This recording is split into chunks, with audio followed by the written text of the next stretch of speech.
We're going to get started now, so please take your seats.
Aloha kako. What an amazingly beautiful room this is. It's so great to see you all out here for tonight's event. My name is Cynthia Franklin. I teach in the English department at UH. I'm a founding member of Students and Faculty for Justice in Palestine at UH. And I'd actually like SFJP people to raise their hands, because you can go talk to them if you want to get involved. Or stand up, better yet. And you also can sign up in the back, but we really welcome more participation in our organization. So I want to begin by thanking everyone who made this visit possible, especially Sabeel Hawai'i, Hadi Amjadi, and UCLA Hawaii for help with funding, and JVP Hawaii for the reception. Thank you so much to the JVP folks. I also want to thank everyone contributing to this visit, doing everything from making these beautiful lei, Rose looking at you, and Mari, who's not here, able to be here, and also making this space so expressive of Palestine solidarity. In this, Naj.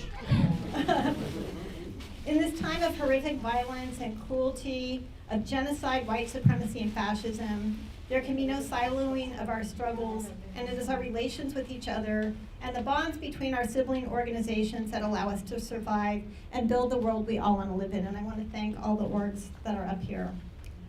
So too, this world building is strengthened by our Pilina with our Palestinian friends who have spent time with us here. This includes Ramzy's visit in 2018, and flowing from that, his daughter, Zarefa Baroud's the time with us as a faculty member in ethnic studies. We're so happy to have you at UH.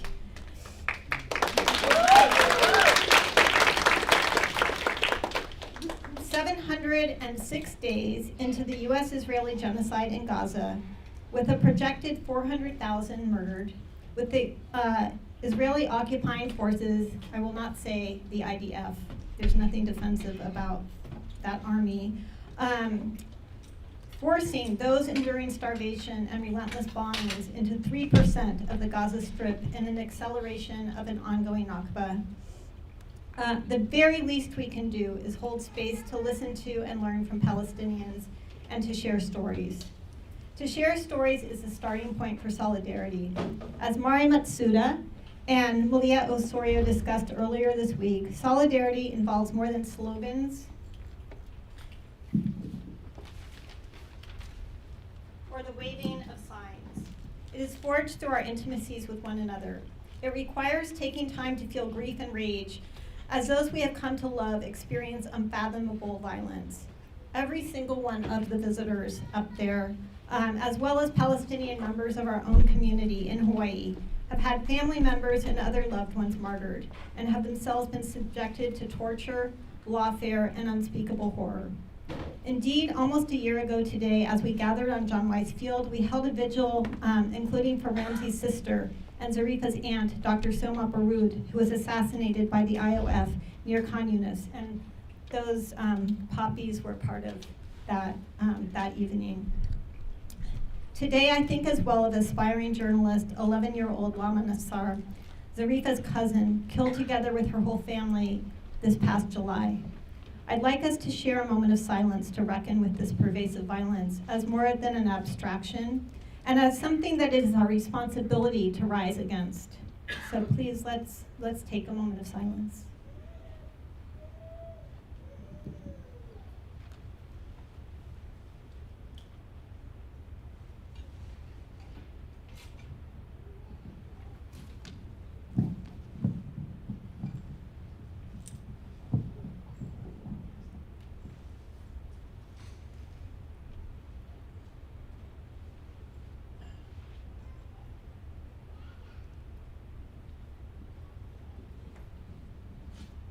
Thank you.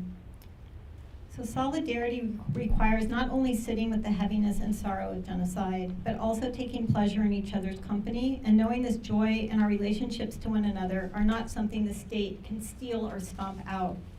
So in introducing Ramzy and Zarefa, I find it important not only to give mention to their remarkable work as writers and freedom fighters, but also to the sweetness and strength of their relationship. And the acts of kindness and care, along with the mix of affectionate teasing and political analysis that characterizes their exchanges, as well as the pride they take in each other's accomplishments. And one example that kind of brings all of this together for me was that it was fun to hear Ramzy tell of 3-year-old Zarefa's impeach Bush as her first political action chanting that she did. What holds Ramzy and Zarefa's accomplishments is the commitment to realizing a free Palestine and a world free of colonial violence. Ramzy grew up in a refugee camp in Gaza. He holds a PhD in Palestine studies from the University of Exeter, and he has lectured at leading universities worldwide. His work has been translated into multiple languages. His work as an author, journalist, media consultant, internationally syndicated columnist, and editor of the Palestine Chronicle is dedicated to challenging the Zionist narrative that in legitimating Israel as a Jewish state represents Palestinians as terrorists or non-existent. One index of the importance of his work is the relentless lawfare to which he has been subjected in attempts to discredit and criminalize him. Without centering himself in his books and other writings, and there's so many that I'm just gonna list them that way, as he cleaves closely to facts, he evidences in a principled, precise way the violence of the Zionist entity.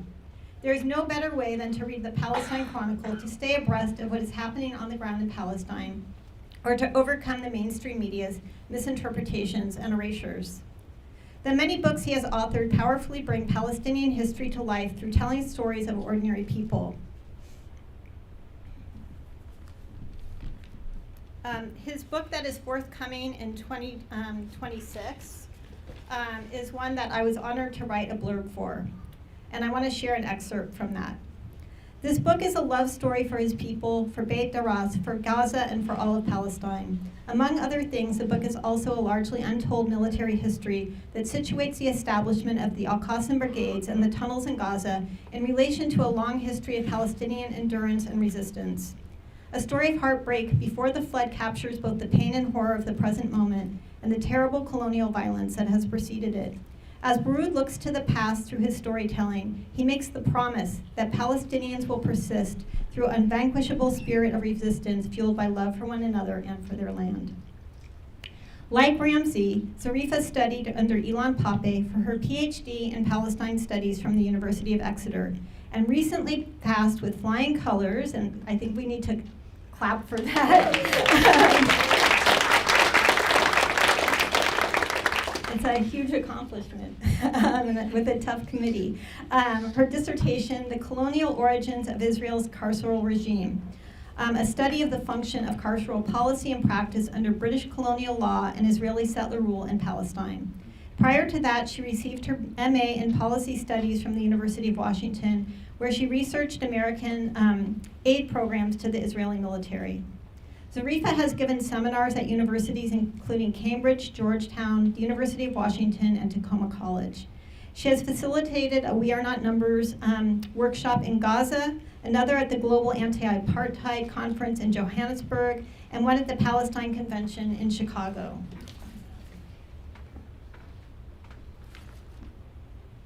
Okay, what's going on here?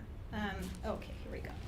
Zarefa writes for the Palestine Chronicle and also venues including Al Jazeera, Middle East Monitor, Counterpunch, and Mondoweiss. She has given numerous lectures and workshops. Last year, SFJP was able to learn about her work via Zoom, and this was just the start of our time with Zarefa, who has begun teaching for ethnic studies last May to fill a much-needed gap with the retirement of Brahim Aoude. And here I really want to make a plug for us all to petition the UH administration for the importance of a tenure line hire who specializes in West Asia and Palestine studies. It is a disgrace not to have that, and we need Zarefa. Zarefa has been interviewed about the ongoing onslaught on Gaza by venues including the BBC, the New York Times, or the New York Crimes, and the Washington Post. Never again. Never. But it's good that you got in there.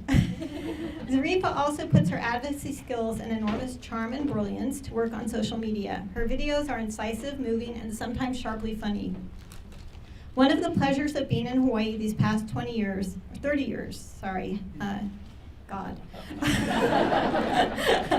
has been to see genealogies of resistance as scholar activists mentor their children and students who become the next generations working to realize a free Hawaii. Some of you are in this room. So too for Palestine. It has been truly inspiring to spend time with Ramzy and Zarefa. Through these genealogies that are distinct and interconnected, there is a promise and a certainty that from every river to every sea, freedom is within reach. Please join me in welcoming Zarefa and Ramzy.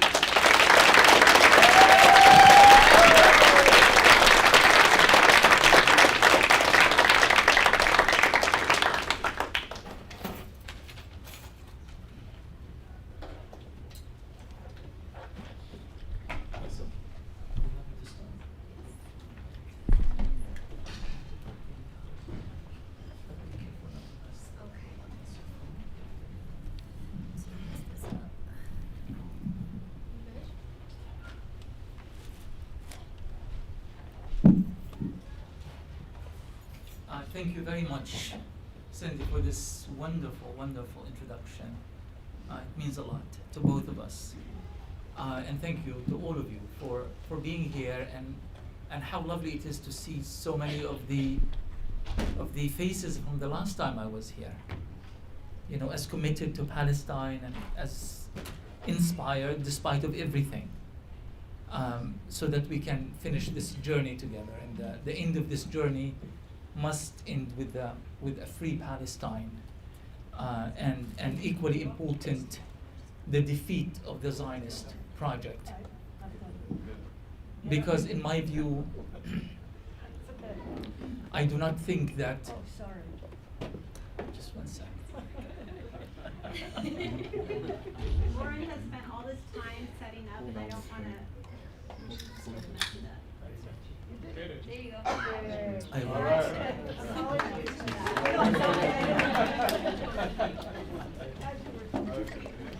Thank you, Oren, also. Oh, thank you for your invitation. We're just going to pull up the screen. Sorry.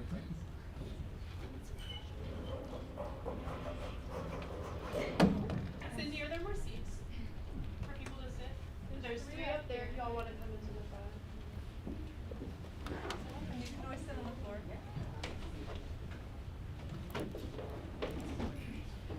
While people are in, I really want to remedy my error in not thanking Oren, who has spent all day setting up. Harley's, thank you so much. Yeah, thank you.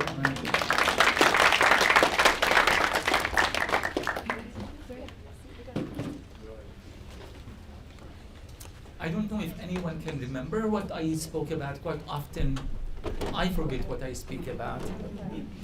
But I do remember saying certain things that when I was here in 2018. One of the things I spoke about back then was that there is an urgent need to reclaiming the Palestinian narrative. And I do remember specifically speaking about these kind of two currents in which the Palestinian history or Palestinian story is being conveyed. One current is the Zionist current, and has been a predominant current in mainstream media, obviously, but also in academia and the official political lines of governments in North America, in Europe, and elsewhere. Israel has the right to defend itself. It just needs to be, use disproportionate force in responding to those Palestinian terrorists and that sort of thing. And of course, the academic version of it, which often, kind of look at the history of Palestine or the start of the Palestinian experience as the day that the European man has decided for Palestine to be on the map. Palestine never existed prior to that somehow. So we quite often engage in that. The Balfour Declaration in 1917, when Lord Balfour has promised, or pledged Palestine for a Jewish state, and everything kind of flows from there, regardless of what side you're on. And that kind of takes me to the second current, which is for the lack of a better term, the pro-Palestine, the more sensible view of history. Those who look at Palestinian history as almost always a reaction to events that were imposed on the Palestinians from Europe, right? But in the process of doing so, the pro-Palestine side ended up conveying a history and a story that is actually not honest. And it's not a true representation of Palestinian history. And we all have to kind of play along and live with that story as if it's the real one. We say not all Palestinians are terrorists, or Palestinians are not terrorists. Not all Palestinians elected Hamas. Palestinians don't want to throw the Jews into the sea, so forth and so on. In the process of doing so, we created this, what I call history by negation. It's like you are trying to identify yourself not by your actual identity and ancestral heritage and cultural positioning, no, that you are the opposite of the other dominant side.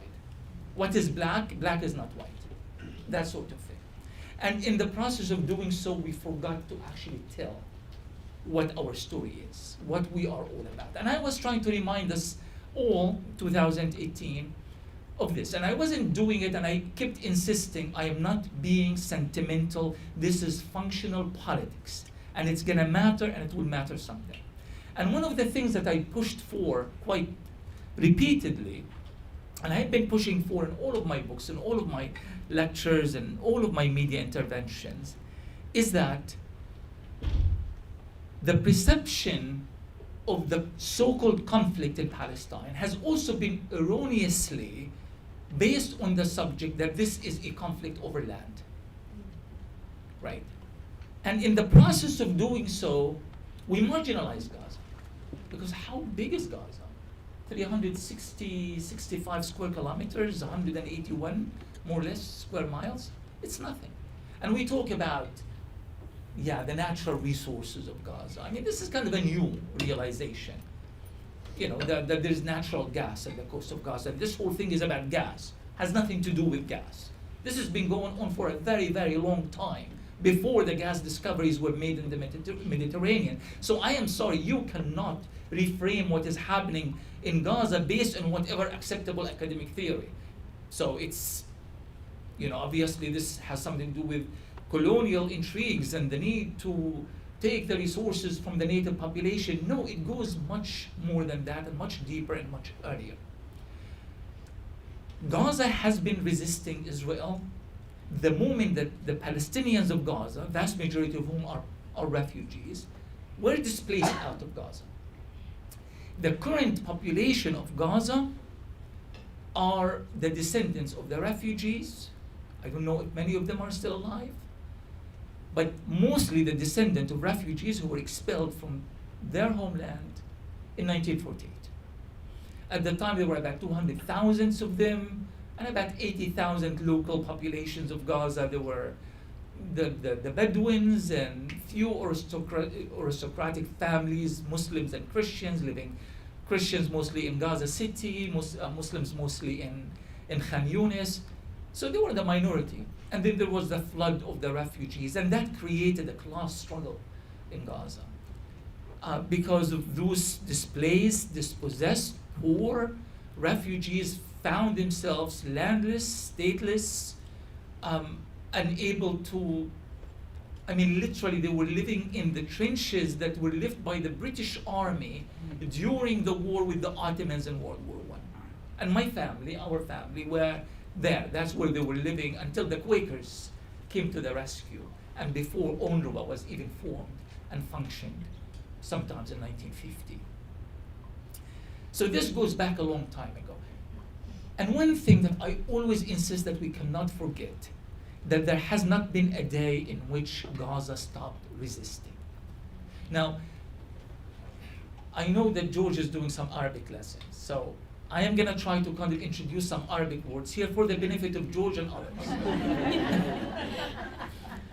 And one of these words is muqawama. Muqawama means resistance, muqawama. And why it's important for you to know this word? Because the term resistance in Palestinian culture, Palestinian resistance culture, is cannot be divided. It's a wholesome view of resistance. This whole concept of armed resistance versus peaceful resistance, popular resistance versus good, bad resistance, this is a colonial concept. It doesn't exist in our culture. In our culture, and when I say colonial, I'm also blaming the leftists, Western leftists, for contributing to this paradigm, because they are trying okay, it's a little bit too costly to come and start talking about Abu Ubaidah and these things. It's too scary. So let's just divide the Palestinians to the good Palestinians and the bad Palestinians. And the good Palestinians, do films that win Oscars and it's all good stuff. And we can stand behind that. So we invested so much, but if you ask Palestinians in Gaza, you're going to find that they don't even know what you're talking about. It's completely irrelevant to them. Muqawama is muqawama. This is why I'm saying that we need to know it in Arabic. Because once you start saying resistance, popular, armed, non-armed, peaceful, not peaceful, you are casting judgment. And the Palestinians don't do that. They don't have that as part of their culture. And an act of resistance in Palestinian culture can be anything. Can be a painting, like this beautiful painting of Malak Matar, or can be the insistence of a student to get to his school despite of the long hours at the military checkpoint in Jenin, Tul Karam, anywhere in the West Bank. The fact that you have families in Gaza, children standing in the morgues at the Shifa Hospital or Al-Ma'madani Hospital, the Baptist Hospital, looking at the bodies of their family. And then they see the camera guy coming, Al Jazeera or Al Arabi or whomever. And then they stand and start saying poetry about sacrifice and how I will not stop the path until freedom and so forth. That's an act of resistance. He's not thinking, I will commit a peaceful act of resistance. Now, it's muqawama in his mind. Now, this could be the very kid who's going to grow up and go under the tunnels, and he's going to fight there. And he does not think in his mind that he actually made some sort of a dramatic decision there. It's an extension, is a continuation of this concept we have in Palestine that we call resistance. So resistance is a wholesome approach in Palestinian culture. And resistance in Gaza has been going on since the very, very beginning. In the very beginning, there was the Fidaiyin. Hamas did not start until 1987, right? Prior to that, there was the Fidaiyin. The Fidaiyin were not socialist either. The socialists only arrived in the 60s and 70s. The Fidaiyin, the freedom fighters of Gaza, were peasants who were displaced out of their villages in southern Palestine, and they left their harvests and their wives' gold and their money and their furniture and their everything, their entire life behind. And they are living in refugee camps now. So they actually organized initially to go back to Palestine to get some of their stuff. And many of them were killed in the orchards at the border that you see now in these maps between Gaza and Israel. And the Fidayeen eventually became the Palestinian Liberation Army. The Palestinian Liberation Army was kind of removed from Gaza after the defeat of Egypt in 1967, and that's where you have the rise of the socialist movements, and the Marxists in particular, taking charge of the resistance in Gaza. And the Marxists continued until one point when the Islamic Jihad were introduced, and after the Islamic Jihad, Hamas came, and so forth. So the point here is, let's not get bogged down into this kind of idea that resistance in Gaza is connected to certain specific groups. These groups, these ideologies maybe are related to the ideologies of the time. The Marxists were thriving when there was a Soviet Union. And there was a kind of a socialist, kind of strategic depth for many of these movements, not just in Palestine, but elsewhere. But the moment that these movements were no longer relevant or were no longer strong enough because they had no center, Moscow, the Soviet Union, you had new movements.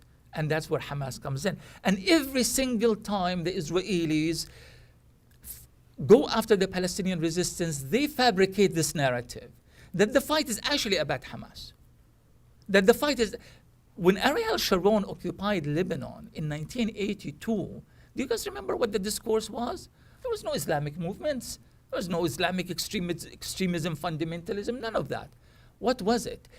Sharon had pledged to the United States that we are doing this war on your behalf because we are fighting the socialist evil. So it was the socialism of Lebanon that was used as the core of the argument that Israel has created at the time to present itself as a savior and a defender and on the front line of the fight against socialism on behalf of Western imperialism. And this is why I say we cannot be on the defensive as we present the alternative Palestinian story. Now, who is most qualified to tell the Palestinian story? Definitely not me.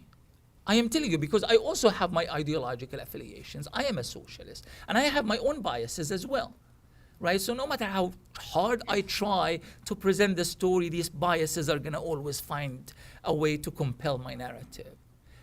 Just a single Palestinian on his own is not a representative of the Palestinian discourse. This is why, as of late, I have been adding a little caveat to my language about reclaiming the Palestinian narrative, which is now being centering Palestinian voices. I would say, let's center truly representative Palestinian voice. Because Mahmoud Abbas is a Palestinian. He looks Palestinian, right? And he sounds Palestinian. And many of his men have the stereotypical Hollywood look of what an Arab or a Palestinian, the big mustache and the kufiyas and all the good stuff.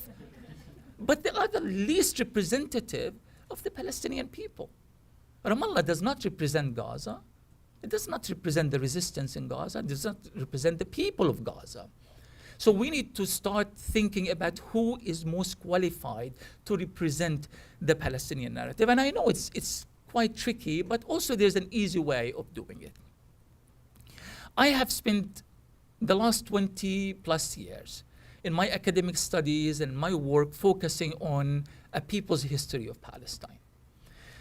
And as in the last maybe 6 years, I've also been trying to discover the organic intellectuals of Palestine per the Gramscian definition. Who are the people in Palestine that could represent the Palestinian people because they come from among the Palestinian people? And their stories and their lives are kind of in a way is a reflection of the collective Palestinian movement, liberation movement and such. This is why the book I did with Ilan Pape, Our Vision for Liberation, Organic Palestinian Intellectuals Speak Out, right? So this idea, and I used to hear this often in the past, not as much in the last couple of years, when people would say, well, you keep telling us, listen to the Palestinians. Who are the Palestinians?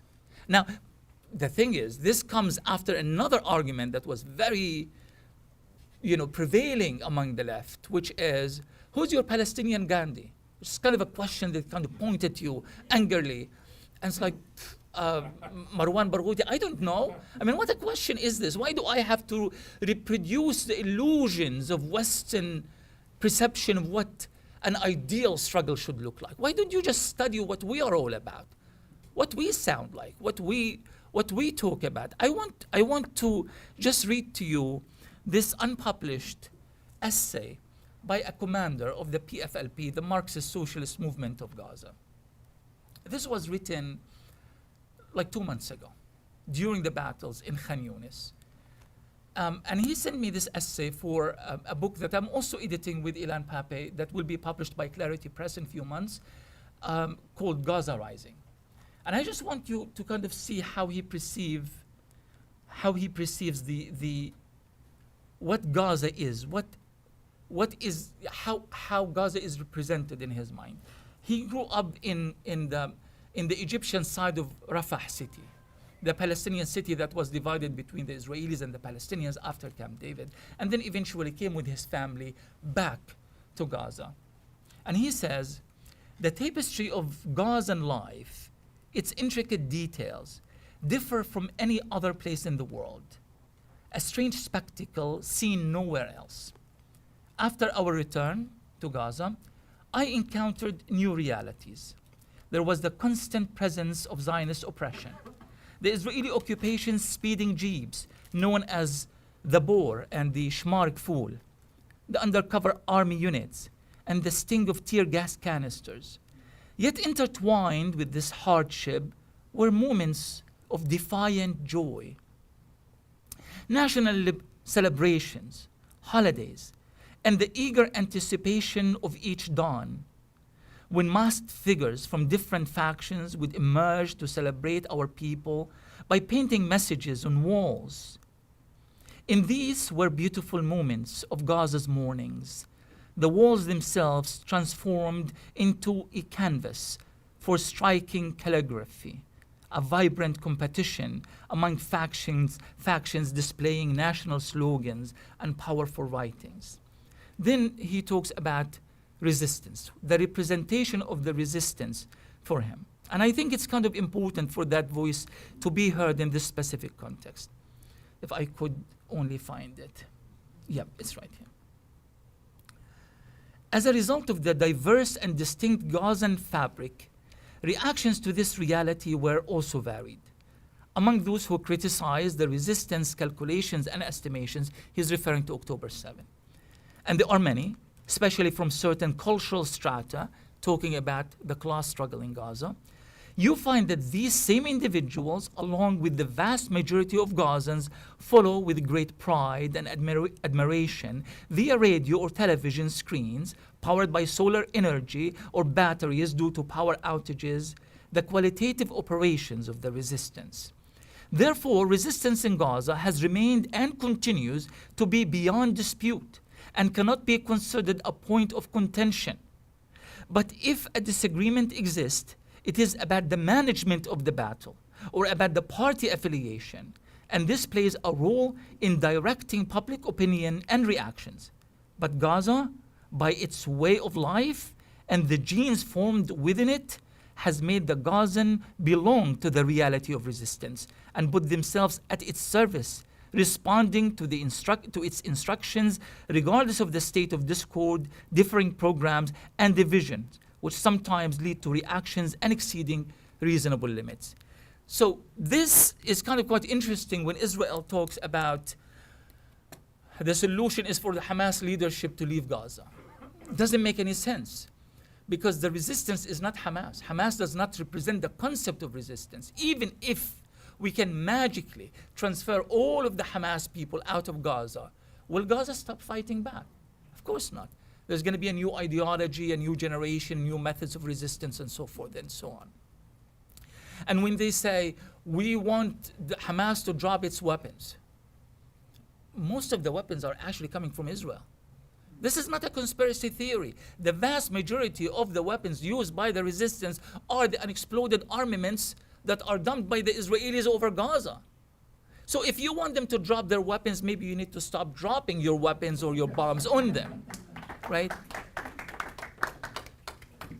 So this is why it is so important to center Gaza, center the collective voice of Gaza, because Gaza has always been the continued spirit of Palestinian resistance, without fail, without breaks, despite of the suffering, despite of the pain, despite of the intifadas, war after war, 2007, 8, 2012, 2014, 2018, 2021, 2023. Gaza is just what Gaza does, what Gaza does. And you would say, okay, so this is all related to the Israeli occupation. This is new spirit of resistance among the Gazans. I would say no. Gaza has been doing this for thousands of years. And I know before, Brahim, you jump on me in here and say, wait a minute, are you perpetuating this whole idea that, oh, this is a religious war and they have been fighting for years, like mainstream media and people who don't want to be involved in the movement, and they are trying to find these kind of intellectual justifications of why I don't want to, to do this. No, no, no.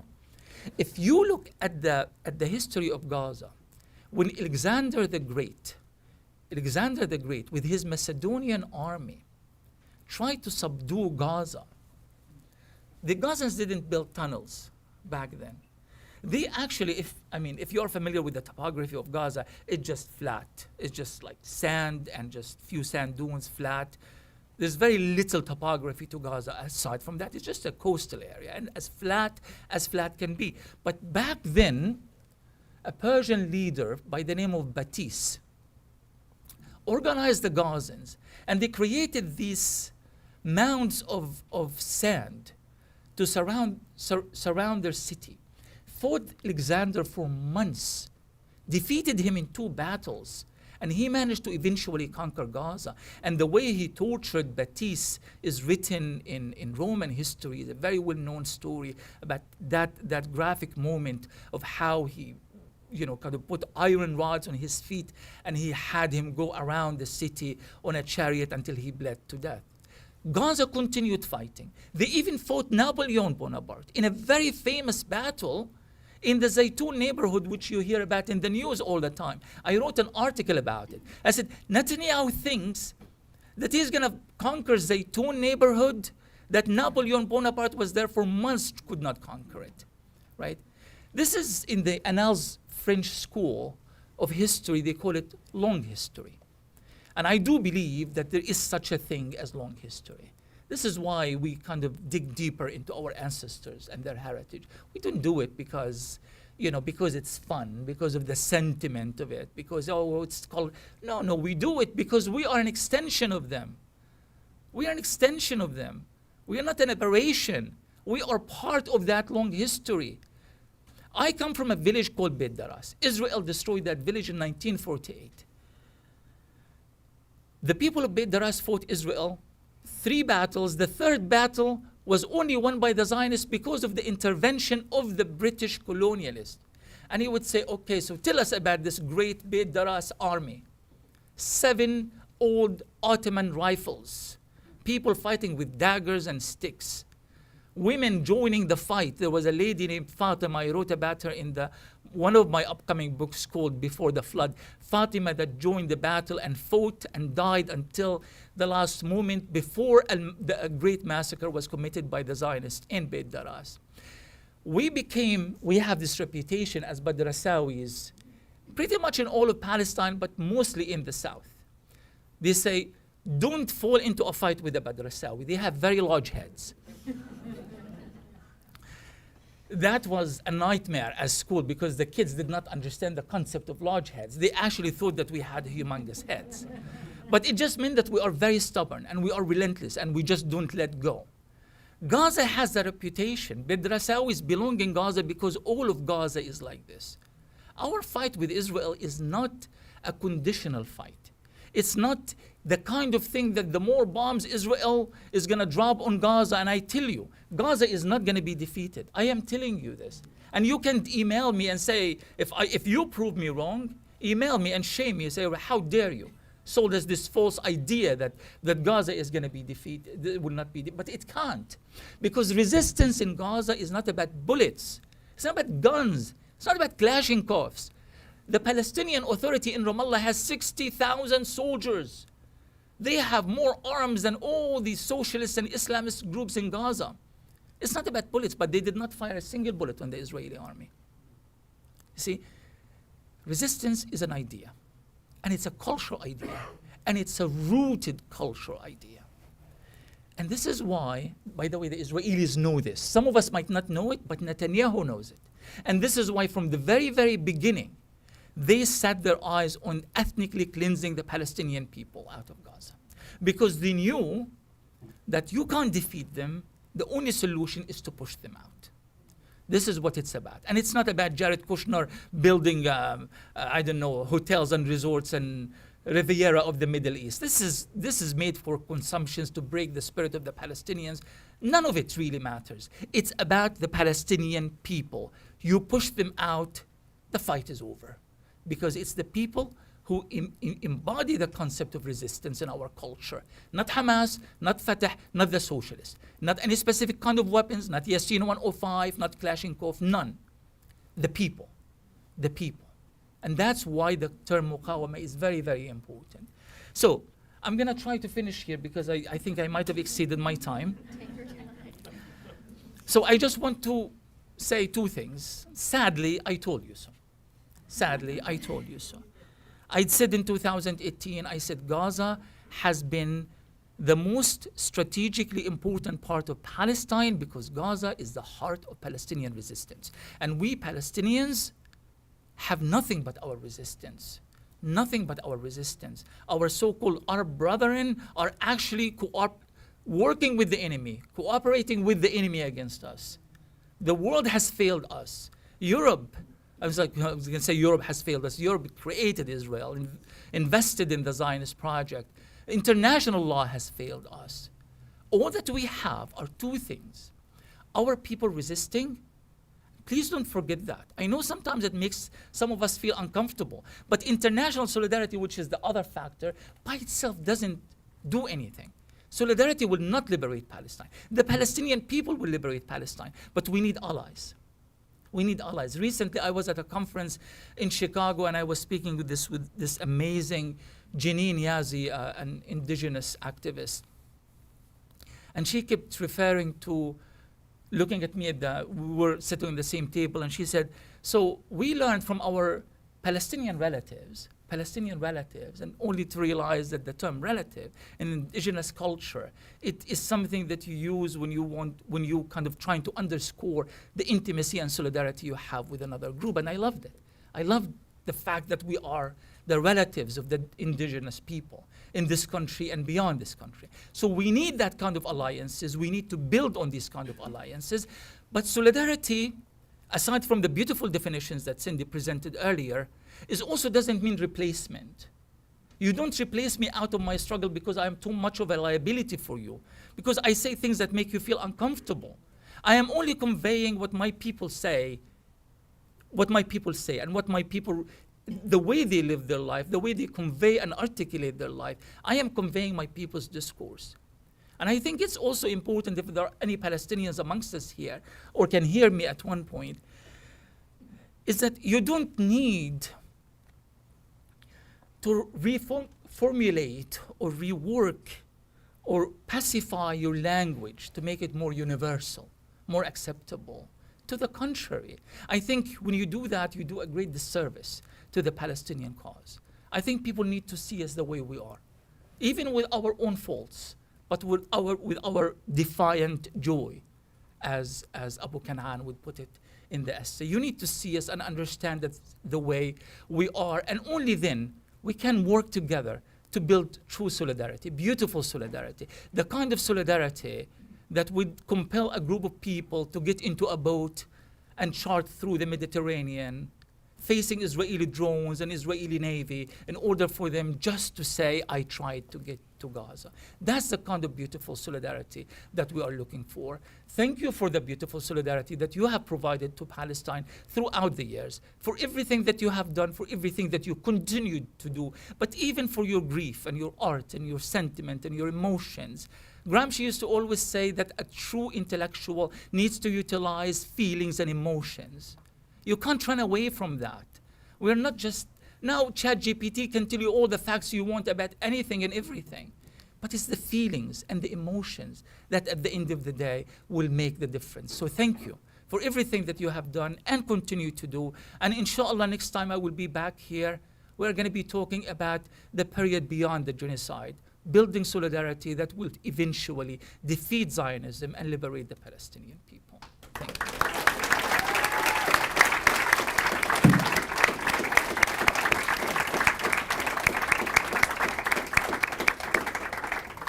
Assalamu alaikum, everyone. Aloha. I'm so happy to be here and to be so beautifully and warmly welcomed into this community. And so much of that is due to Dr. Cynthia Franklin and Dr. Ibrahim as well. I'm very excited to be here today, speaking about something that means so much to me, and thankfully my dad has created a fantastic theoretical framework to understand a great deal of what I would like to discuss with everyone here today. When we're talking about platforming authentic Palestinian voices and insisting on a reconfiguration of a Palestinian narrative in the West and amongst Western activists all over the world, something that I always insist on is, and I'm going to basically be taking this theoretical framework and making it a little bit more specific and honing it slightly. But as we're talking about resistance and the people that truly embody resistance, I would argue that the class of people that do this historically with the most conviction and consistency are Palestinian prisoners. And Palestinians who have most literally sacrificed their bodies, their flesh, and their blood for the national liberation struggle. We must all, I think collectively here, we are activists, we're educators, we're students, we're young people, we're people of all ages, of all backgrounds. I think something that we need to all be collectively questioning 22 months into this genocide is why certain voices have taken priority in Israel's repression and censorship campaign over the last 22 months, but throughout Israel's history. And why have we not then also collectively internalized that these are the voices that we should be insisting on, as Israel is by omission proving that these are in fact the voices that are the most threatening and serve as the most existential threat to the Zionist project. For instance, in June, the US Department of Treasury sanctioned and criminalized the Palestinian organization Al-Damir. Just on September 3rd, just like a couple weeks ago, they added 4 more organizations to this list, including Al-Haq, Al-Mizan, and PCHR, the Palestinian Center for Human Rights, which I worked with them while I was in Gaza a couple of years ago. They actually just bombed that building. So they're criminalizing the organization in the US and just flattened the building in Gaza City earlier this week. But again, what this should really be indicating to us is these voices that are not only facing censorship and repression and criminalization in the US, but these same voices that are facing this repression, criminalization, censorship, torture, and eradication in Palestine are the ones that we must be attentively listening to and unconditionally considering in our agitation, in our organizing. We must also then, therefore, begin to talk about Palestinians and Palestinian prisoners specifically more accurately, and taking seriously and more seriously considering the voice that they've presented and the identity that they've presented themselves. Amongst Western activists, it's common that we see kind of a conversation around when CNN, and responding to mainstream media like CNN, or even mainstream leftist politics that will refer to Palestinian detainees as hostages. I think this is something interesting that we should focus on, because Palestinian prisoners don't refer to themselves with this language. And I think also because there's an understanding amongst Palestinians that our prisoners are not used as bargaining chips. This is not the utility for Israel. In fact, they're more of a liability than I would say an effective bargaining chip for Israel, let alone the Israeli prison administration.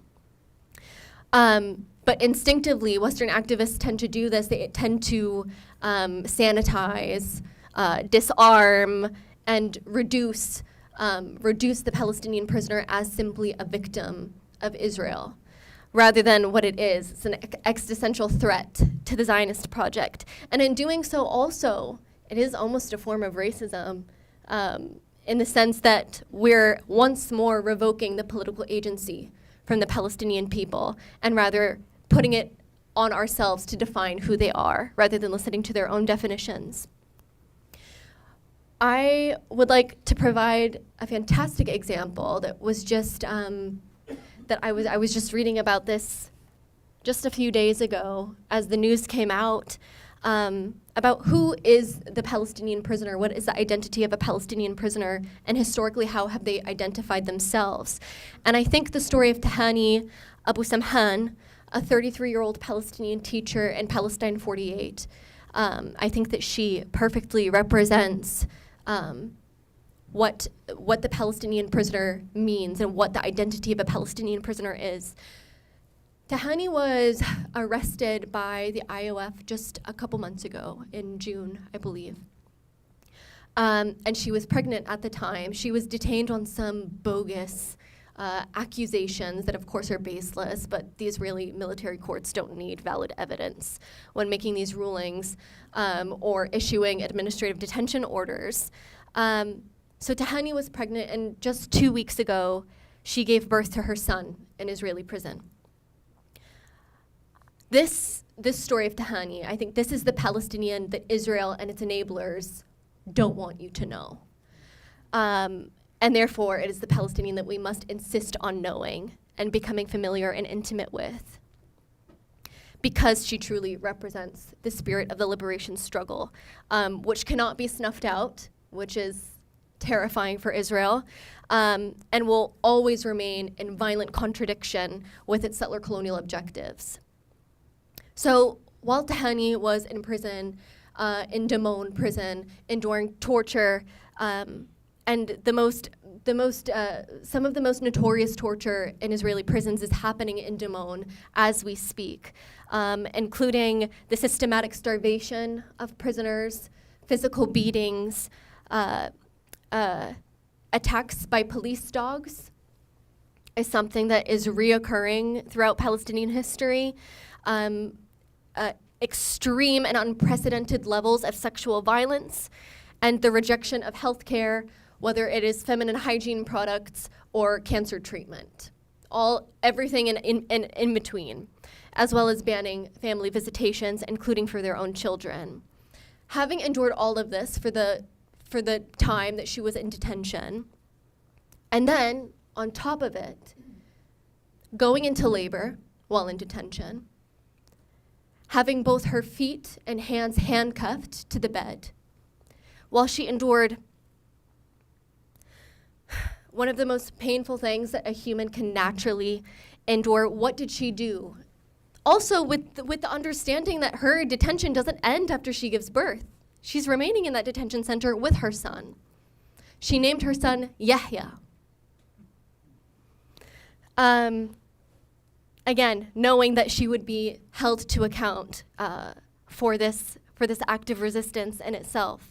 But this really does represent this tradition that Palestinian prisoners and Palestinian resistance in general to settler colonialism, and it represents this tradition that far surpasses the current and ongoing genocide in Gaza. And this is something that I've talked about in different organizing groups that I've been in and activist organizations. But during my doctoral research, this was really validated for me when studying British colonial history in Palestine, that the Palestinian prisoner has in fact always served as a compass for the national liberation movement.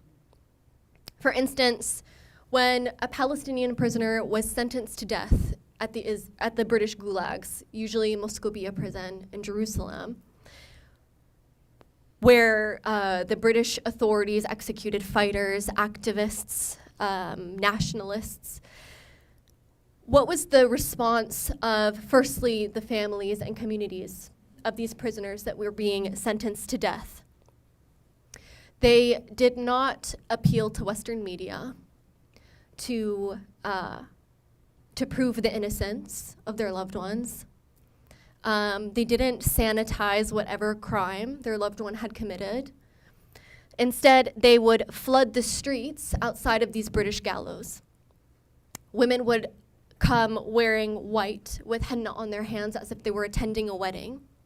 They would sing and they would chant and treat the martyr as a groom at his wedding before finally taking the body back to their village to be buried. Now, this was just the reaction of the Palestinians around these prisoners, but the Palestinians that were actually in these gulags had very similar sentiments that they shared. For example, Fuad Hijazi, one of the three fighters that were executed as a result of the Al-Buraq uprising during the British Mandate, left a will to his mother and to his brother upon the news that he would be executed the next day. I was very moved to find this. I want to read you a portion of this will, if you don't mind. I think it gives really fantastic insight into the identity of the Palestinian prisoner and how they truly are the epitome and embodiment of resistance. My dear brothers Yusuf and Ahmed, may God bless you. I entrust you to fulfill my will. I advise you to support each other with brotherly love and to work diligently and tirelessly to combat life's hardships so that you may achieve success in this life's race, which you shall live, God willing, with honor and happiness. You must not be affected by my execution, for Fuad was created for this moment, and he has the highest honor to die for the Palestinian Arab cause. You must hold your head high among your peers and never allow grief to enter your heart. You should go on outings and celebrate more than before. You must care for your future. If God has decreed this fate for me, then you should remain assured and at peace with his divine wisdom. As for me, I forgive all those who testified against me, especially Saeed the soldier, and tomorrow on the day of judgment I will meet them and seek my rights from them before God Almighty. Take care of your studies and strive in them, and do not allow worry to dominate your life. My dear Ahmed, I was deeply moved by what you said during your visit, when you mentioned that you would take revenge for me. This, my dear, does not concern you, because I am not only your brother, but I belong to the Arab nation and all its people. You must obey your mother and your brother Yusuf. Ahmed, be calm, be serene. My clothes should be preserved for a month, and no other attire should be placed upon me except for the shroud and the coffin. Crying, shouting, and wailing at the funeral are strictly forbidden, as I would have never accepted them during my life, especially tearing at your clothes. There should be celebration and singing, and know that Fuad is not dead. He is merely a groom. Mother, I give you this will. Remember, a will is precious. Do not visit my grave more than once a week, and do not make it your only task to go to the cemetery. The day of my execution should be a day of joy and celebration. It must be a historical day when speeches are delivered and national anthems are sung to commemorate the blood we shed for Palestine and the Arab cause. Fuad Hijazi, June 16th, 1930. And then he would be executed with two of his comrades just the next day. Going through different archives from the Palestinian national movement throughout my dissertation writing process, I came across every will that I came across of the nearly 200 Palestinians executed in the gallows, read nearly exactly the same.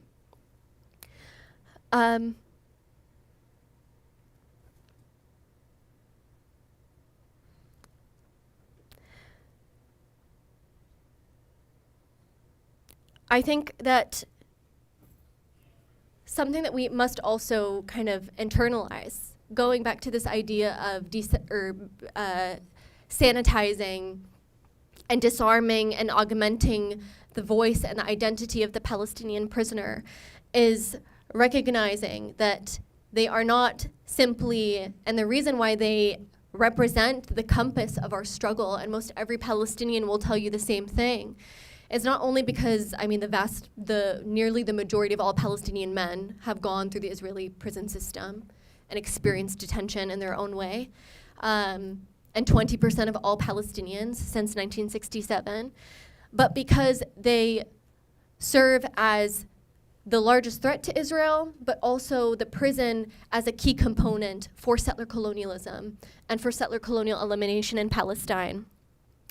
I think that as we move forward in our activism, in our organizing, in our educating, in our learning, in our self-development, let's remember that it's these voices that Israel is doing more than anyone is trying to silence them, that these are the precise voices that we must insist on uplifting and empowering. And not only this, but internalizing for ourselves what resistance truly means and the ways that we can manifest and even just begin to embody the resistance that they do. Thank you very much.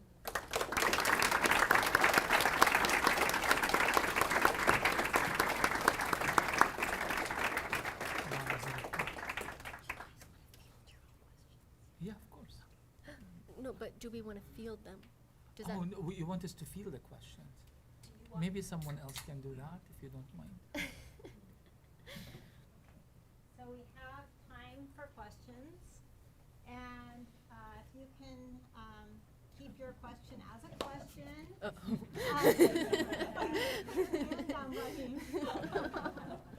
make the exception for you.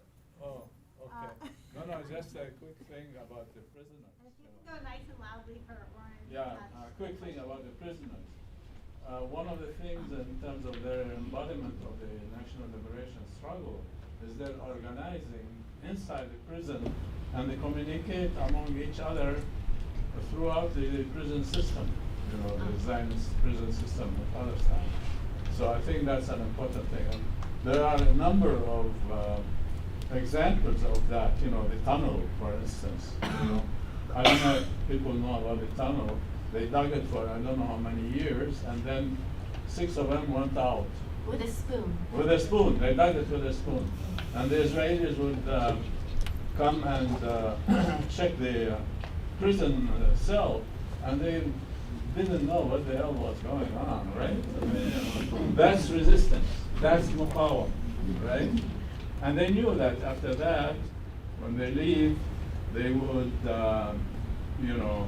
be captured again. But that's not the point. The point that, the most security prison, in the Zionist entity in Palestine was, chiseled with a spoon.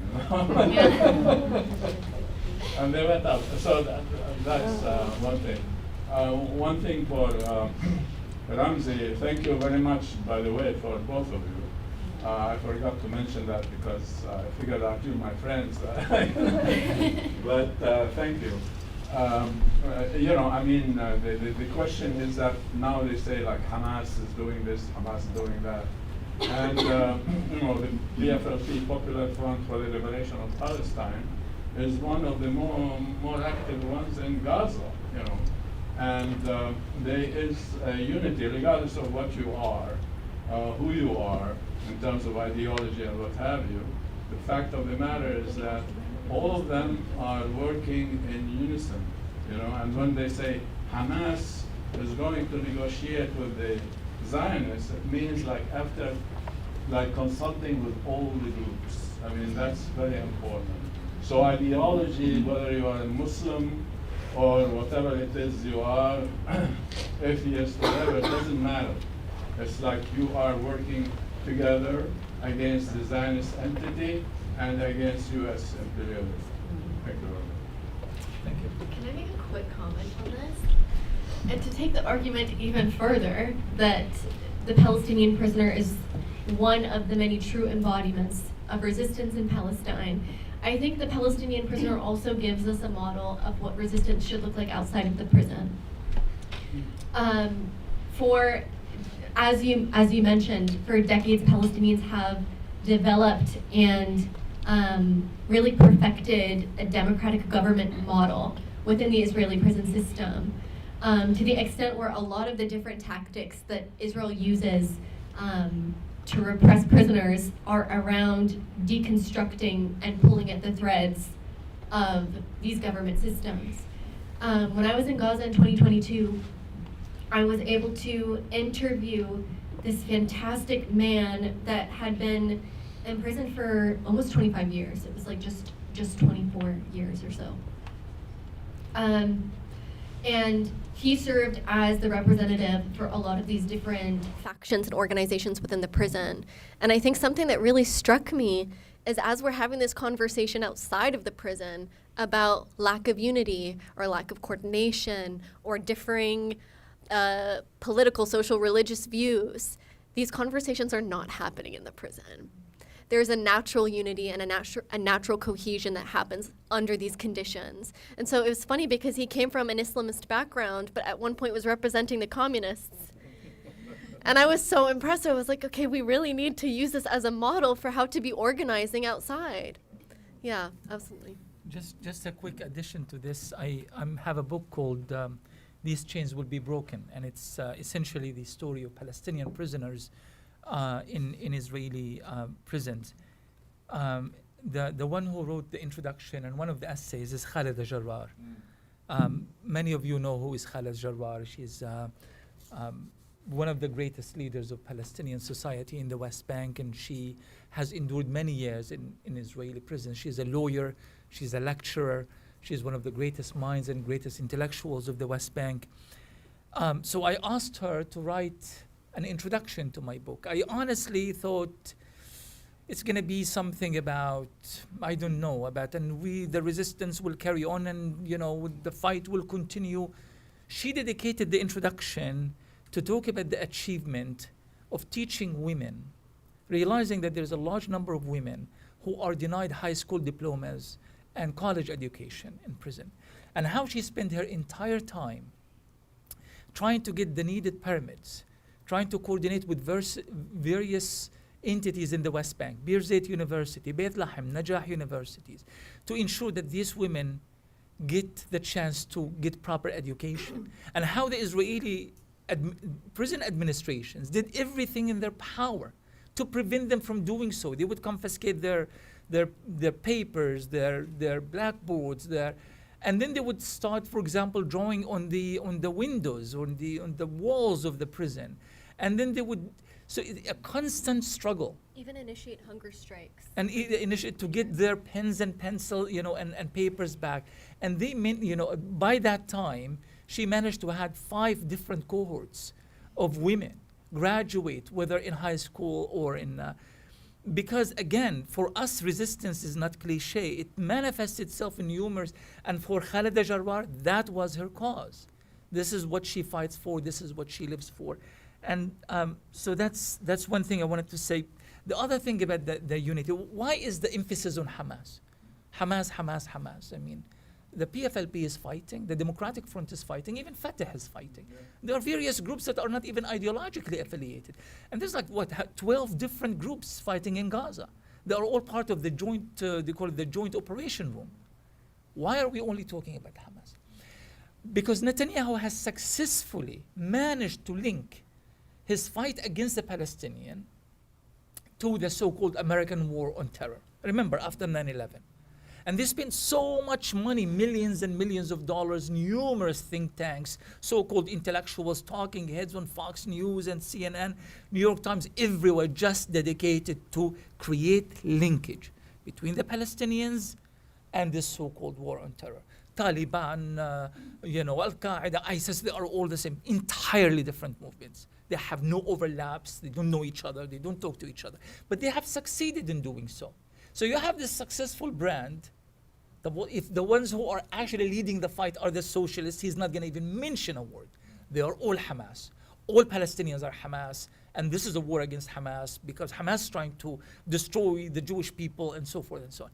So it's functional for Israel to do so. So it's important for us then to present this alternative narrative, not to deny that Hamas exists, but to explain the complexity of the Palestinian resistance experience in all of its forms, whether politically or militarily or any other. Let's take a few questions and then you can, kind of answer them together as you Sure, wish. sure. Okay, so, yes. I have a quick comment for Zarefa. If you went through the living experience of these prisoners as a part of your PhD, I can imagine how painful it was reading all those letters. And the question is for both of you, how do we use the Palestinian resistance narrative, what you're presenting, or their standing up for justice, and use those to motivate the Arab and non-Arab community of US here in Hawaii and also in the mainland? How do you motivate them to join this activism using the narrative you're presenting? Absolutely.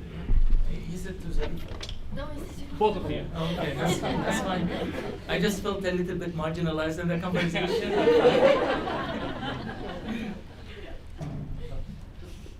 Okay, I'm gonna start with something a little bit kind of like the larger issue here. You know why the Zionists try to intimidate us in the US and beyond the US? Universities, newspapers, we are being sued, both of us, in multiple trials all over the country. Like, we are the reasons of why all these things are happening. Hundreds of trials against students, intellectuals, happening everywhere. Why? I mean, they know that we have nothing to do with terrorism. There's nothing. I mean, like, otherwise we would have been arrested a long time ago. It's a distraction tactic. Spending money and time and efforts, but they are also trying to intimidate others. They are trying to use us as examples. By criminalizing us, then people are going to say, whoa, this is too much. I did not realize that activism for Palestine that can be so costly. I could lose my career for it. My reputation could be tarnished. I could lose my funding. I could have my organization shut down, and so forth and so on. And I'm telling you the truth. They are succeeding. They are succeeding. They are succeeding in the sense that you would say, wait a minute, no, they are not succeeding. You have a massive solidarity movement. It's growing everywhere. I've been, since the beginning of the genocide, I've been to like 20 countries talking about Gaza. I've been to so many cities. Palestinian flags are everywhere. Palestina Libre, Free Palestine is everywhere. No, they are not succeeding to intimidate us. They are failing. But they are succeeding in one thing. They are succeeding in forcing us to kind of change the nature of the conversation to make it more compatible with the sensibility of certain Western audiences, because saying the wrong thing can be used against you. I mean, inshallah, nobody in here is recording what we are saying, but wherever we go, there is... No, not that kind of recording. Recording for ill intentions. The campus watch type of recording. Where everything is being like, oh, Ramzy Baroud said this, and she mentioned that she named her son Yahya, which proves the theory that she is indeed involved in this and that. That's the kind of recording. So as a result, we try to pacify our language.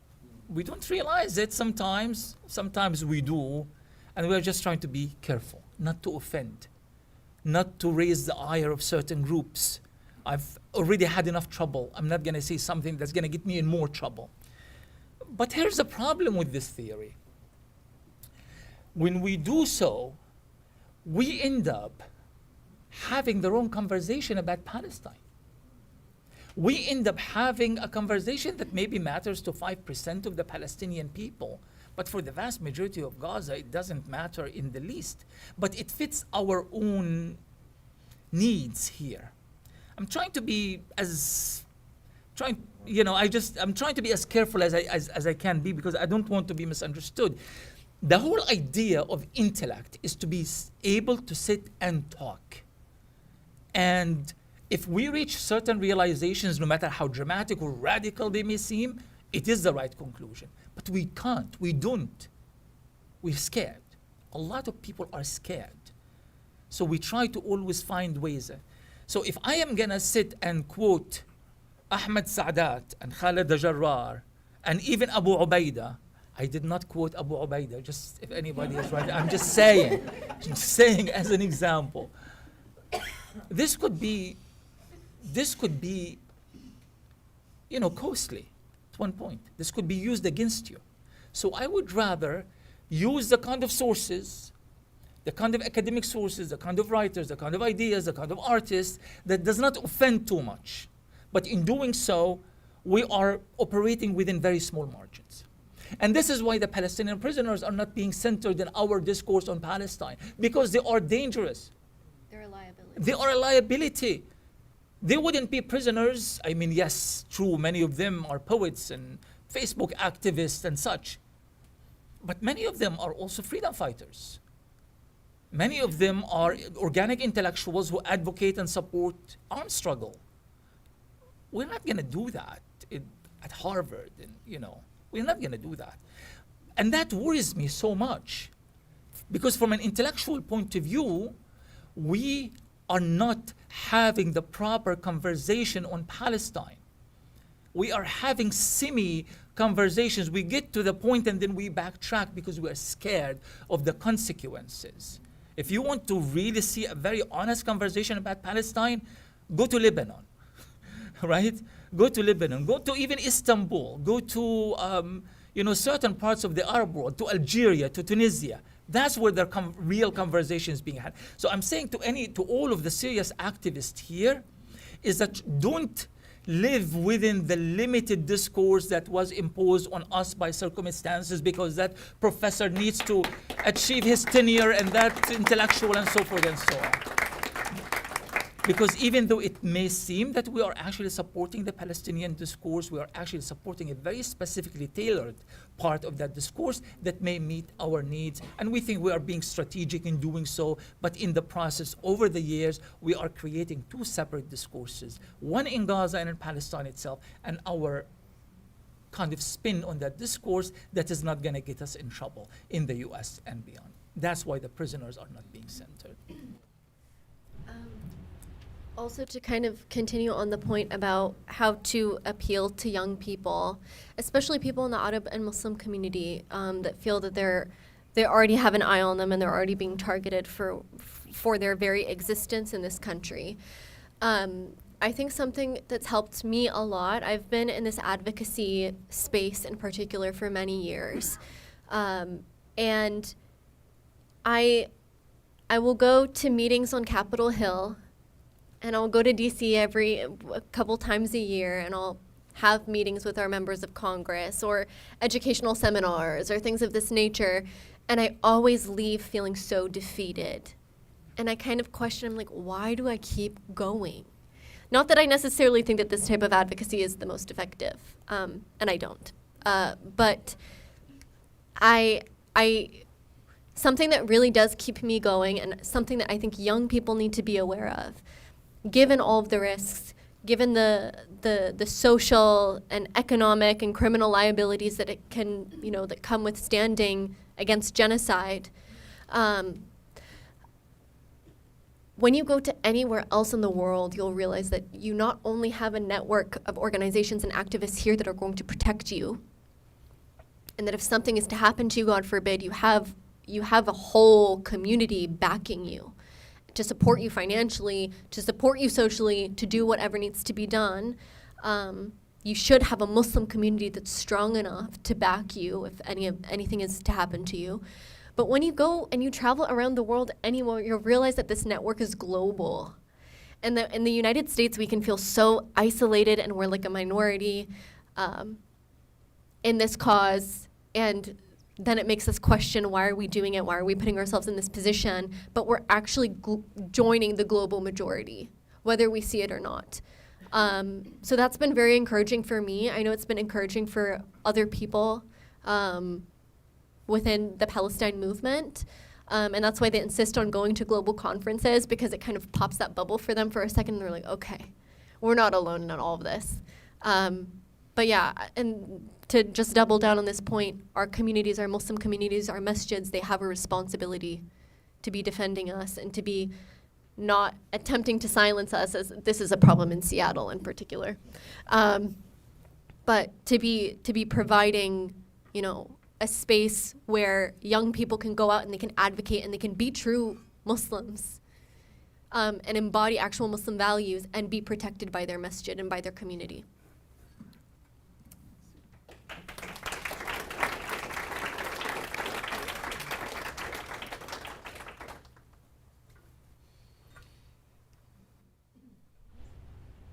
Can I have follow-up? Let's see, does anyone else want to ask a first question or before we? Oh, yeah, I got it. Oh, this one is, Did I miss someone? yes. Let's I think you do- can go first. Let's do two in a row then. Okay. Okay. So it's for Dr. Ramzy, Baroud. So the narrow path, you say that we have a very narrow path where if we try to Can you speak up a little bit? yeah, so the narrow path you mentioned, there is a narrow path where if someone is operating is going to be safer. Now can you specifically define that narrow path where if any activists, let's call them Muslim activists or Arab, non-Arab minority activists over here, those who are scared to do the activism, how they can find that narrow path where they can operate without being too much threatened. I mean, they are not very afraid to operate, but kind of a safe zone. How can we help them to understand that this is the path you can operate yourself, do activism, and still stay safe? There's no safe zone. There's absolutely no safe zone. Because if we are talking about a genocide, we're not talking about a conflict. We're not talking about, you know, this situation in which there are certain social stratas in which one is being mean and oppressing the others. We are talking about a war of extermination. And the ones who are carrying out the war of exterminations are now kind of representing the last kind of functional component of Western colonialism throughout the years. I mean, let's remember, you know, this whole debate about Israel being, you know, kind of like as if Israel is a separate entity of Western colonialism. It's just not true.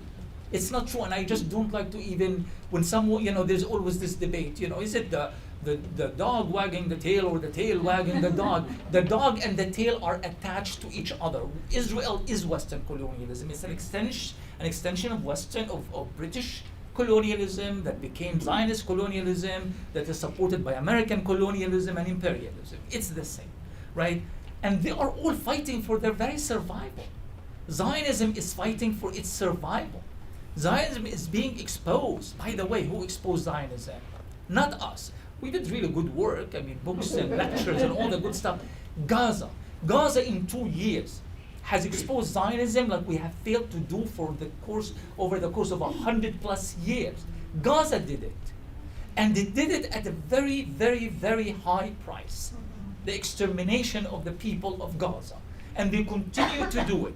And when they tell you until the last drop of blood, they actually mean until the last drop of blood. I mean, we used to actually think, you know, because you know that, Ibrahim, that we use this term as, you know, part of our revolutionary rhetoric.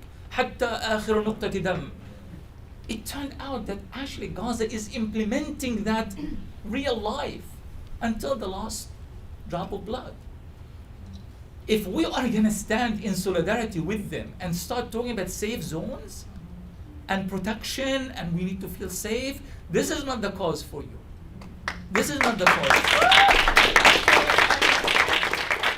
I am not saying Gaza doesn't need fighters. We're not advocating violence against anyone or anybody. All I am saying here is that we are fighting the fight of a generation, not a Palestinian generation, which is being wiped out, a generation and future generations worldwide. Because if Israel wins, this is not about Hamas, this is not about armed struggle, it's not about the socialists or the Islamists, it's not about Gaza itself. It's about everything, because if Israel wins, it means that international law is irrelevant. It means that humanitarian laws are of no concern to anybody. It means that Israel has managed to set a precedent of carrying out a genocide where the Western world is applauding. And when that happens, they are going to come after someone else. It could be Venezuela. It could be the Congo. It could be somewhere else. Our own civil rights and civil liberties in the US and throughout Europe have been compromised because of Gaza. There is a moral crisis for Gaza. There is an international crisis for Gaza. There is a political, moral, and legal crisis because of Gaza. Gaza cannot lose. Cannot lose. You think that you are standing in solidarity with Gaza. You're not. You are standing in solidarity with yourself, with your community, with your people, here and everywhere. So yeah, join the struggle, but you have got to understand that the price can be high, and you have to be prepared for it. There was a question over there. Yeah. So kind of relating to your question about how basically Gaza essentially is the front line of everything at stake. So basically, coming from a background being Vietnamese, we've also experienced a very high stake in the struggle. During the war, Kissinger would go off about how he would bomb Cambodia, Laos, Vietnam, and just pressure us into submission, just, pressuring the North Vietnamese into a peace deal similar to Gaza that would basically encroach on Vietnamese sovereignty. During LBJ's sort of promise that he would basically try to defend democracy, it was essentially just to act as if, oh yeah, you're saving South Vietnam from communist aggression. In reality, he was napalming South Vietnamese villages, ordering massive escalation of the war, killing Vietnamese civilians en masse. Honestly, where do you see, sort of in context, if you're familiar with Vietnamese history, where do you see it sort of in the context of global struggle? Do you see it in similar to the way how the U.S. was supporting the South Vietnamese regime in comparison to how the U.S. supports Israel? Do you see it in a similar way? Where exactly do you think the U.S. will consider that it might be too much to support Israel the same way that it supported South Vietnam? Where do you see it in the sort of thing? Will it actually ever stop, or will it just continue on for as long as Israel can continue to do this? Exactly. So Israel has made it very clear that it has no boundaries whatsoever. I mean, even bombing Qatar. Qatar is an American ally. I lived in Qatar for years. American soldiers would be shopping with us in the same mall. The American military bases are everywhere in Qatar. And there's this kind of understanding, this common understanding that Qatar, places like Qatar and Dubai and these areas, is almost like Switzerland in the Middle East, in a sense. Neutral parties. There's an area in Doha, in capital, called the Corniche. I used to go running at the Corniche a lot, and I used to see the most interesting personalities walking there. Sometimes people from different opposition groups fighting civil wars in their countries, but they would be in Doha safely, living maybe side by side in different hotels, because Doha does that. That's what Qatar does, which is kind of the mutual, kind of bringing the Sudanese together and the Congolese together and the, various conflicts. They are the go-in-between. That's their position. The Americans are not unhappy about it. They are the ones who facilitated this process, right? So because the Americans don't want to go to Afghanistan to talk to the Taliban or to Kandahar, they come to Doha to talk to them, right? So Qatar is not just an Arab country that another, Israel is bombing Yemen and Lebanon and Syria and now. No, different. Qatar is different. For Israel to go and bomb Qatar, and for Trump to come and say, we promise they're not going to do it again, meaning that you agreed to it being done the first time, right? And then the Israeli ambassador goes to the Security Council, it was today I think, in which he said to the Qatar, we are going to do it again. And everybody is and they could not even produce a resolution. So they produced a press release condemning the thing, but did not mention Israel in the press release. So Israel is now a mad, wild dog who is grabbing on everybody. At one point, I think they might end up bombing Spain, because Spain is sanctioning Israel. I mean, who is to say that you're going to say this is ridiculous? It would have been ridiculous to think that they could have bombed Qatar just a few days ago. So Israel is doing all of these things with absolutely no restrictions whatsoever. The difference between now of course there are, I mean, if you read the Gaza discourse, the Gaza journalism, media, intellectuals, Vietnam is always referenced in our language, always. And especially when it comes to the tunnels. And there's so many news reports and features about how are the Gaza tunnels different from the Vietnam, like what did they use, what did they not use, and so forth and so on. So it is very, very important part of our conversation within Gaza and within Palestine. But the difference, I think, here is that Vietnam had allies. They had allies, they had regional allies. That yes, they were fighting using primitive means compared to what the Americans and their NATO allies had, but at the end of the day, they still had support coming from elsewhere. We are totally isolated. A small piece of land, I can't even tell you how small Gaza is. When we tried to organize a marathon in Gaza, we couldn't find a continuous stretch of 26 miles. So we had to zigzag in the refugee camps. It was exhausting, just keep going and keep missing the line and trying to go, and you realize you're going backward. It was hectic because it's very, very small. And it has already been under siege. Gaza has always been under siege, by the way. Successive stages of sieges. But the worst of these sieges happened after the elections that elected Hamas to power in Gaza. So we are talking about what, 2006? 2007. And that's where the real siege started. The UN had already declared that Gaza would be rendered uninhabitable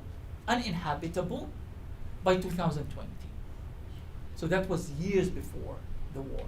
So imagine a place that is already existing in that situation, already on the verge of utter and complete collapse, where cancer patients are dying because there's no medicine, where 97% of all the water of Gaza was undrinkable, was polluted before the war, and had to endure this war completely on its own.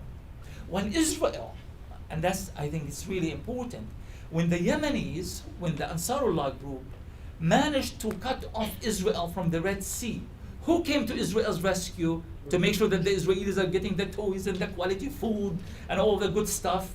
The Arabs. They created a line that goes from the Persian Gulf all the way through the, Saudi Arabia, Jordan, to make sure that Israelis are fed and they are okay. In Vietnam, that wasn't the cause. Yes, the Vietnamese people are the ones who liberated their country. There's no question about it. But they did it with real solidarity. The same kind of solidarity that was extended to Algeria fighting the French, the Spanish socialists fighting the fascist Franco regime and so forth. Gaza is completely and utterly isolated and alone. And that's what makes it particularly difficult and painful example, but also a proud example of resistance as well.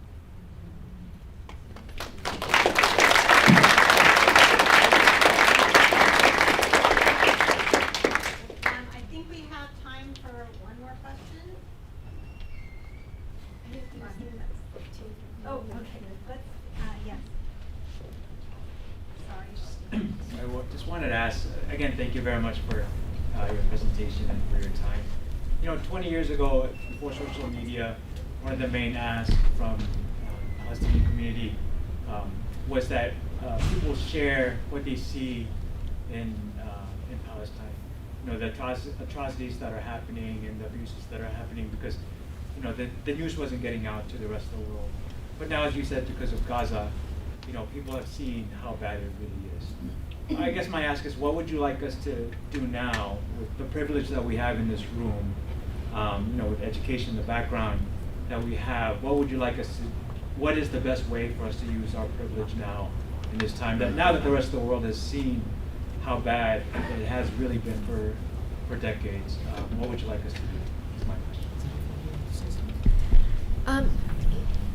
Firstly, to touch on your point about sharing and exposing Israel's crimes on social media and whatever platforms that we have available. A lot of our social media feeds are looking a bit bare these days. How many journalists has Israel killed? Almost 300 now. Those have included friends of mine, unfortunately, that were doing such incredible work. For example, my cousin Nama, that we shared in the moment of silence for, I would help and mentor her to create Instagram videos to talk about what it's like to be a young girl in Gaza. May God rest her soul. So I think continuing to share and support Palestinian journalists on the ground, also independent journalists, that sometimes don't really get the same amount of coverage as these Al Jazeera or Washington Post, Associated Press journalists are getting, or the recognition. So continuing to follow them and share their content and expose to the world and to your circles, having those uncomfortable conversations is very important. But what to do with our privilege, other than uplifting journalists and I guess mobilizing amongst ourselves. There's fantastic organizations that you have all around you, like Students and Faculty for Justice in Palestine. Get connected with them, mobilize with them, organize with them. We all have different skills that we bring to the game. We all have different talents, we all have different interests, and everything you can find a way to connect it and plug it into your organizing.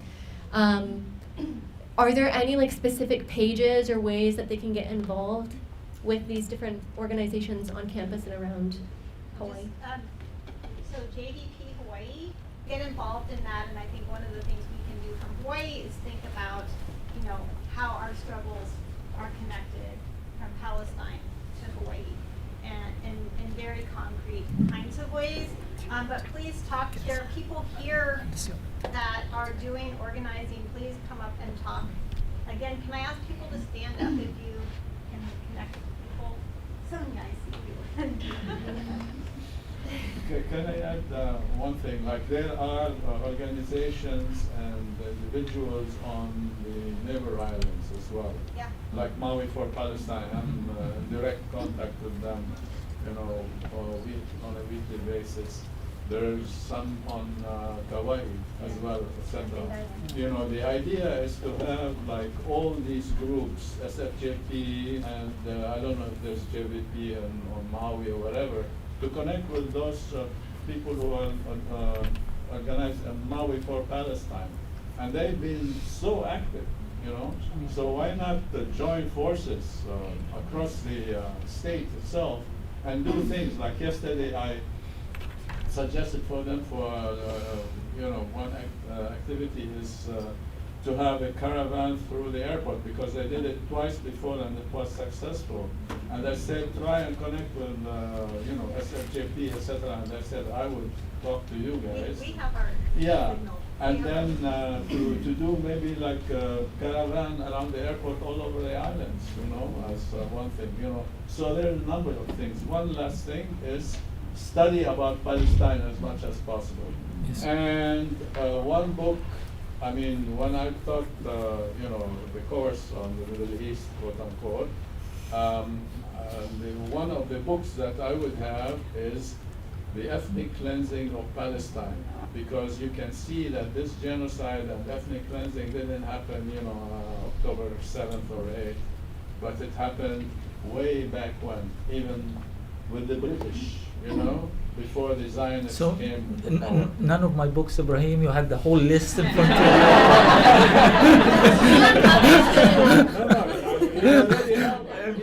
I'm joking, I don't care. Before you guys get into that, I also want to say Aloha, Āina, Honolulu is in the room, Hawaii Peace and Justice, ACLU is in the room,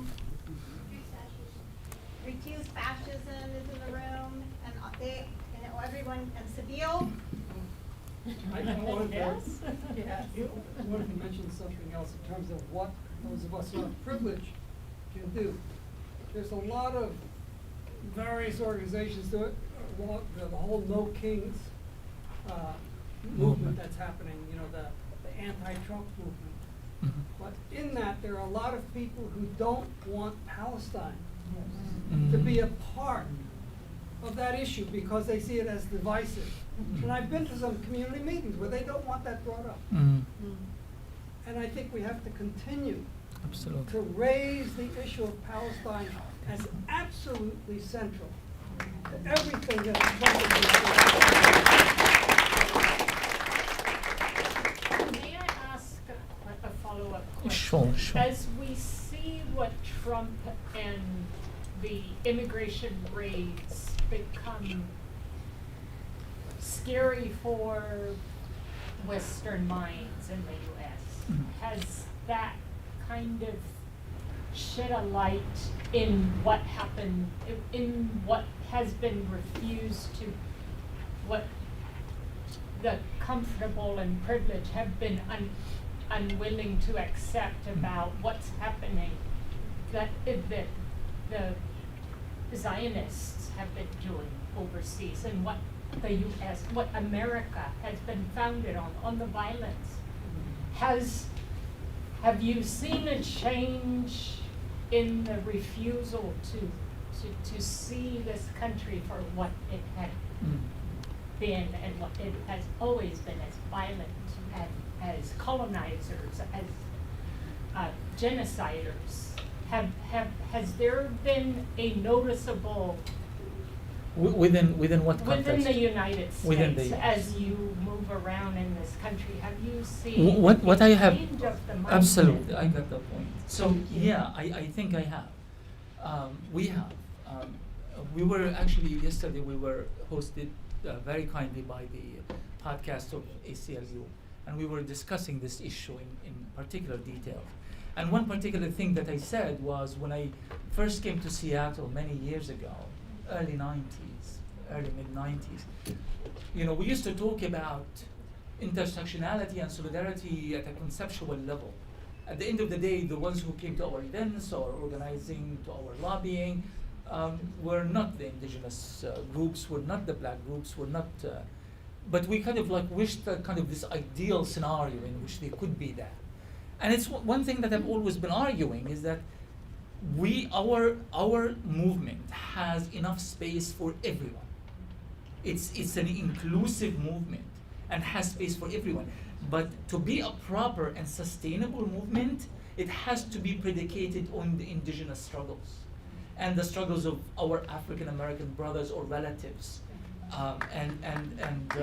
Because it's always been, historically, that has always been the case. Even when Malcolm X went to Africa and he made that discovery that, my gosh, our struggle in America is not exclusive to us. It is part of the global struggle against colonialism and so forth. Now, if you come to our protests in Seattle, you're gonna find that the leaders of the movement are Native Americans, are indigenous people. When the first raids that happened in California, and you had this massive mobilization. I don't know if you've noticed how many Palestinian flags were with Mexican flags, and how many kufiyas were worn by young people. So I think it is finally happening.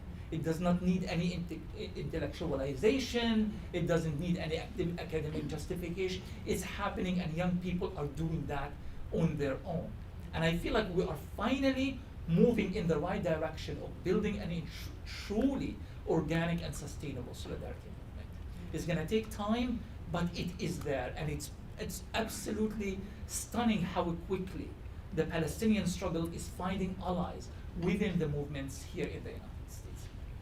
Back to the original question about what can be done. I deal with language. That's my thing. I'm not very good grassroots organizer, by the way. I just don't have a lot of patience. So I really admire all these young people. They're fantastic, and all of that. I'm also kind of careful about. I was in Paris 3 months ago, touring with 2 new books of mine that came out in French, and people, were asking, before you come, Ramzy, can you tell us what can we do to support you, and what, and do you need fees? I said, no, I never accept money, right? And jokingly I said, but I do accept food. I was just trying to be funny, like, just feed me. I just, be nice and feed me. but it was misunderstood. French people with English languages, and it got mixed up. The organizer sent a message to everybody saying Ramzy Baroud wants to get paid in food. So I'm done, and I'm trying to sign book, and I just look at all this long line of people standing with couscous, with honey jars, and they are like putting it one by one. So why? Thank you very much. But why? Yeah, like offerings. And I was like, I asked a friend of mine, is a Senegali friend from Paris. I said, what is going on? Why is everybody bringing food to me? He said, you said you want to get paid in food. Oh my gosh. Anyway, I had to buy another luggage, and it was a big mess. So I'm going to be very careful about what I'm going to say, otherwise I might get misunderstood again. You might want to get paid in coffee. Yes, I can get paid in coffee. For me, it's all about language. It's all about language. There's a quote. You know, Gramsci spoke about the war of position. The war of position. He said the war of position is more vital than the war of guns. Those who are going to win the war of position will ultimately win the war. It reminded me of a recent interview I did with Professor Richard Falk. Many of you already know Falk and how amazing he is and what he has done for Palestine. Professor Falk told me, he said, through his experience as the United Nations rapporteur for Palestine, but as an international lawyer and all of that, he said, I have learned something from history. He said that there are two types of wars. The actual war, the one with guns and bullets and tanks and drones and such, and the war of legitimacy. He said, any colonized nation that won the war of legitimacy ultimately won the war against colonialism. And any colonized nation that lost the war of legitimacy never obtained its real freedom from the colonizers. So for me as an intellectual, I think about the war of position, the language you speak. Right now, there's an Israeli organization called the Humans, with a Z. Almost a month after the war started, after the genocide, they did this study in which they realized that almost 93 of all hashtags related to Palestine and Israel are sympathetic with the Palestinian people, and only 7% were sympathetic with Israel. And that was when the sympathy wasn't as high as it is now. So we are winning the war of position. We are winning the war of legitimacy. Palestinians are winning, and they are winning because of you, because of our friends, allies, and relatives all over the world. So my advice is just be radical, because this is the time for radical thinking. You see, if we continue to dilly-dally and navigate around language and all of that, during the time of genocide, where 20,000 plus children have been pulverized in Gaza, where 20,000 women have been killed in Gaza, where the Gaza population has been reduced by at least 10%, but some people might say 20% if certain estimations are correct, we cannot afford not being radical. So what we want from you is to push the line in every possible way. And as Zarefa said, everybody has his own area of expertise and specialty. You guys you must have heard about the Egyptian man. There was this poor Egyptian man who sells vegetables and fruits on the side of the road. His government is not doing anything for Palestine. It's conspiring with Israel against the Palestinians. So he's feeling helpless and hapless, and he couldn't do anything. When he saw the trucks going to the Sinai Desert to reach Gaza, he asked the driver, it was all on camera, he asked the driver, he said, where are you going? He said, we are going to Gaza. The poor man with his wife freaked out. It was the first time they see something real, direct action, food going to Gaza, and he didn't know what to do. So he started taking his oranges and tossing them at the trucks. That emotional scene really registered as perhaps the most, viral video that was because it represented the position of this simple man who felt like he needed to do something and he couldn't do anything aside from sacrificing his oranges, as if the oranges would have reached Gaza and it would have been fresh enough to be eaten, but that's not the point. How many cases are being done against Palestinians and their supporters in the US? Who is defending the Palestinians? Hundreds of lawyers. Many of them are volunteers. These lawyers are our saviors. They are our line of defense. They are like the Egyptian man throwing his oranges. I am a lawyer, this is what I do, that's what I am doing. Every single one of you has a specialty, has a skill, has a quality that others might not have. Utilize that, use that. And ultimately, if every single one of us utilize all of our collective skills, I promise you, we will be able to push back against the Zionists and their designs and their propaganda in every possible way. But to do so, we really have to be radical in every possible action that we take.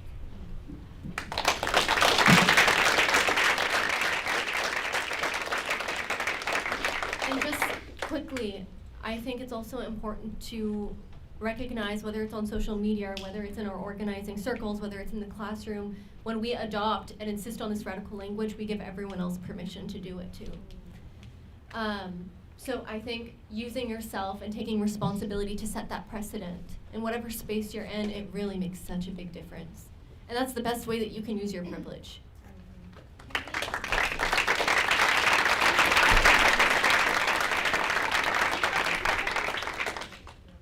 What's that? I said it's time for us to thank you. Oh. And free Palestine! Thank you.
There's the trash can.